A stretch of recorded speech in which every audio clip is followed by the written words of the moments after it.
meu nome é Carissa Vieira e hoje eu vim falar sobre horror feminista. E na verdade, não vim aqui, trazer teorias sobre horror feminista, nem dar indicação de filmes, né? Talvez eu dê de um ou outro. Mas eu vim fazer aquelas conversas que eu tenho feito ultimamente, E que às vezes vêm de algumas necessidades que eu tenho. E nesse caso, eu acho importante, eu vejo direto, né? As pessoas falando de horror feminista, eu mesmo falo às vezes, mas o que de fato é um horror feminista, sabe? E eu fico vendo de vez em quando algumas listas que trazem indicações de filmes que muito me ofendem, porque pra mim faz muito pouco sentido a gente falar de horror feminista trazendo indicações de filmes como A Vingança de Jennifer ou qualquer filme que seja Rape and Revenge tradicional, ok? Que eu gosto de Promising Young Woman, que eu acho que traz elementos do Rape and Revenge, mas não é apenas isso. E eu sei que esse filme também, algumas pessoas, como eu, amaram, outras mulheres não gostaram, e eu acho que existe espaço para debate em filmes como, né, o Promising Young Woman, ao mesmo tempo que eu acho que existe pouquíssimo espaço para debate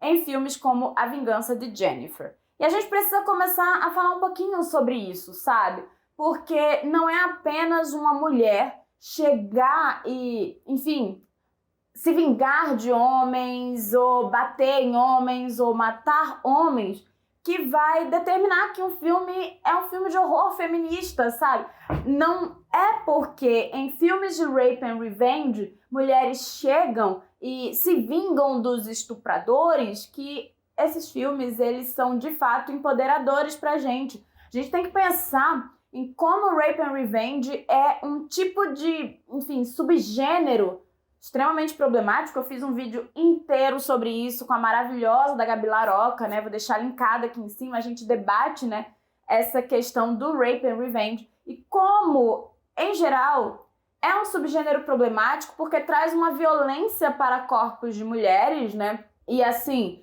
trata essa violência como se fosse apenas algo individual, não fosse um problema coletivo, algo que a gente tem na nossa sociedade. E a gente precisa entender que, para um filme ele ser feminista, ele tem que trazer algumas questões relacionadas, olha só, ao feminismo. Ele tem que trazer empoderamento feminino, claro, e é muito curioso porque a gente vai ver dentro do cinema de horror, né, filmes até dirigidos por homens que trazem esses elementos. Mas eu acredito que vai além, muitos filmes, eles trazem também discussões políticas acerca do feminismo.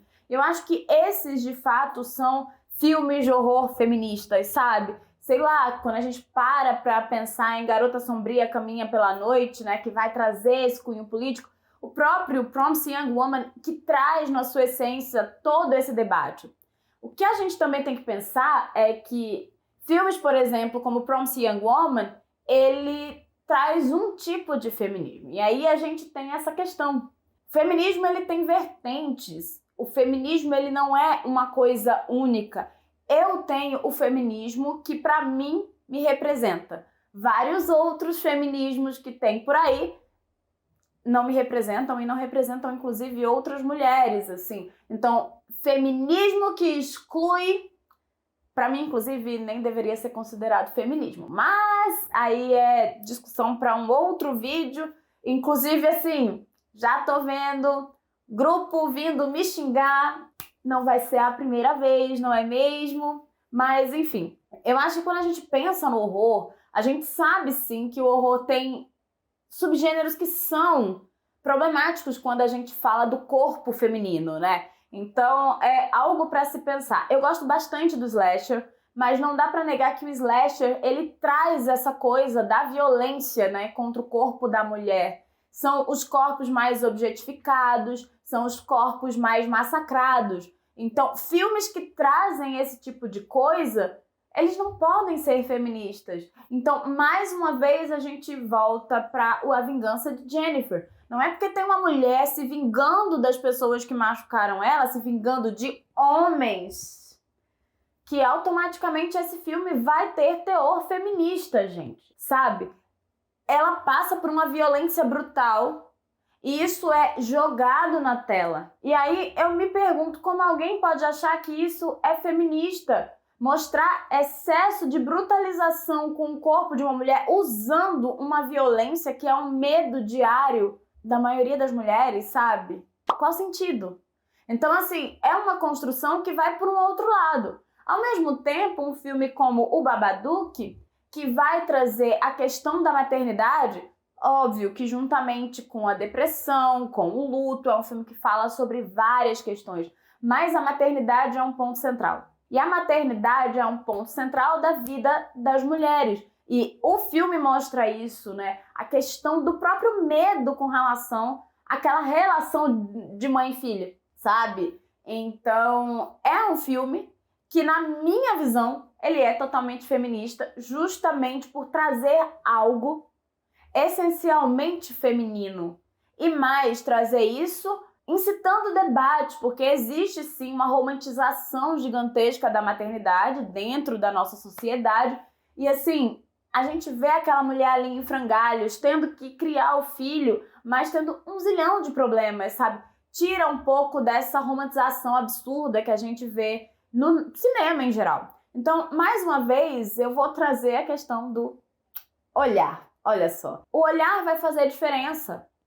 Um filme, ele não pode ser feminista se ele passa suas 2 horas através de objetificação. O corpo feminino não pode ser objetificado. Então faz pouco sentido, sabe, que se defendam filmes que estão objetificando a mulher o tempo todo como filmes feministas, sabe?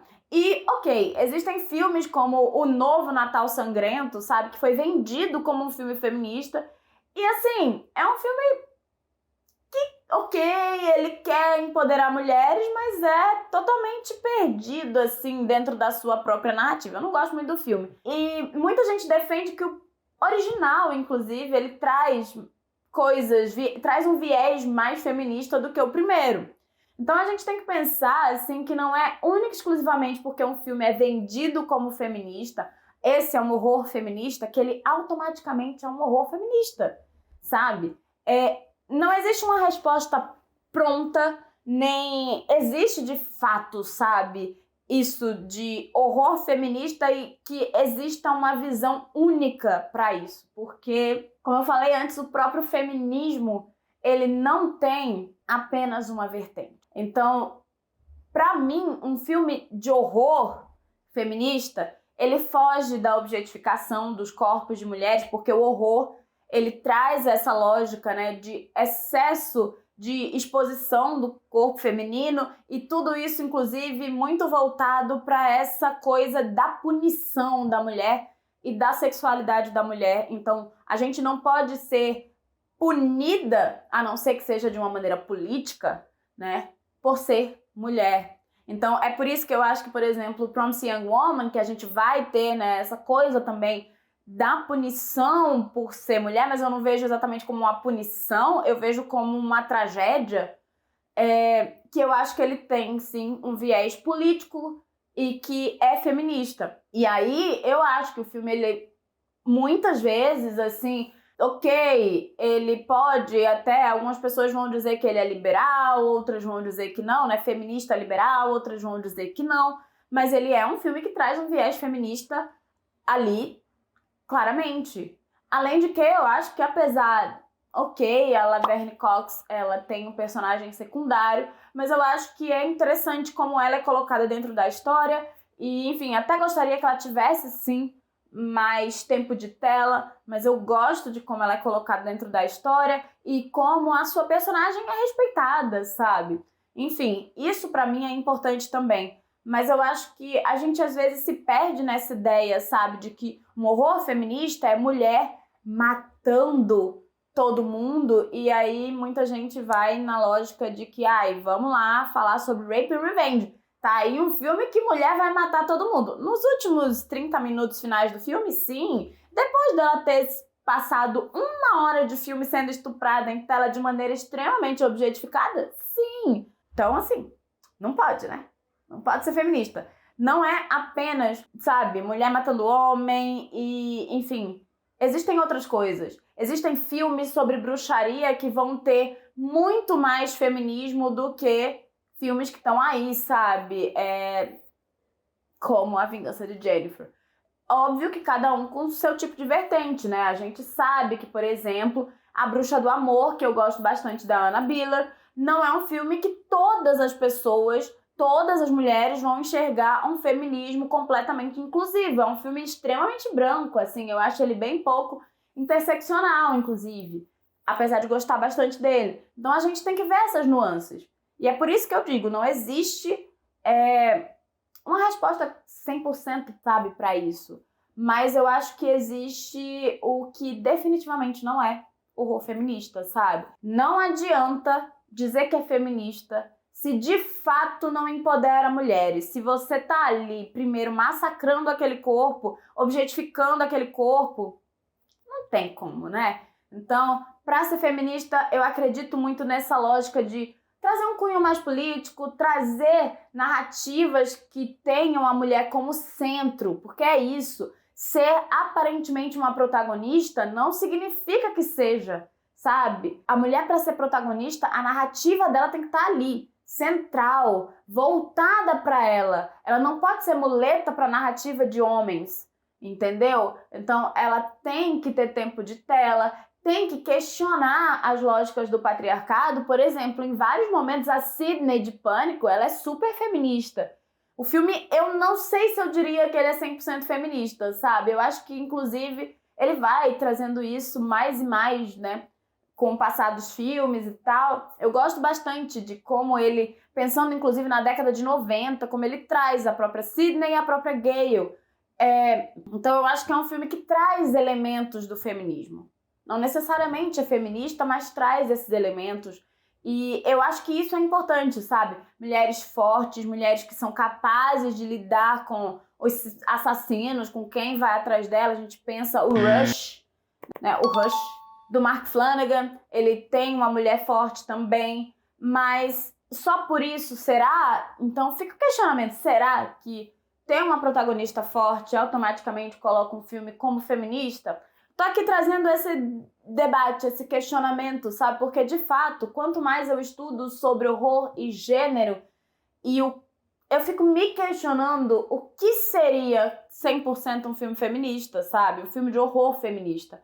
Alguns, pra mim, são claríssimos. Outros, pra mim, são claríssimos que não são. Mas algumas pessoas defendem como obras feministas e eu fico levemente chocada. Mas é isso, eu não acho que a minha visão de mundo, ela é a visão de mundo correta. Então, assim, eu tenho o feminismo que me abarca, eu conheço várias outras vertentes e sei de vertentes que, assim, eu tenho ojeriza, eu não gosto. Vertente excludente, pra mim, não devia nem ser considerada vertente do feminismo. Mas fala, inclusive, de uma certa autora transfóbica que existe por aí, que é defensora de uma vertente de feminismo que não me representa.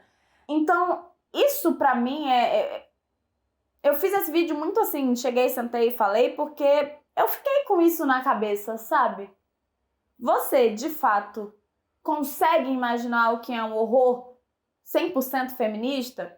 Como eu disse, eu consigo ver por uns lados, né? Eu vejo algumas vertentes do feminismo dentro do cinema de horror. Gosto bastante de coisas que são feitas e que estão sendo produzidas recentemente. Acho, por exemplo, que Relic é um filme que traz ali, né, 3 gerações de mulheres e que eu consideraria feminista pela forma que mostra essas 3 gerações. Mas é isso, eu fico muito frustrada com gente que acha que pra ser feminista tem que mostrar mulheres batendo em homens. E de que me adianta ver mulheres batendo em homens, matando homens, se o olhar é essencialmente o do male gaze. Então, com esse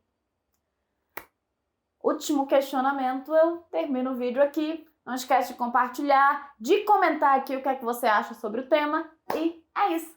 Tchau!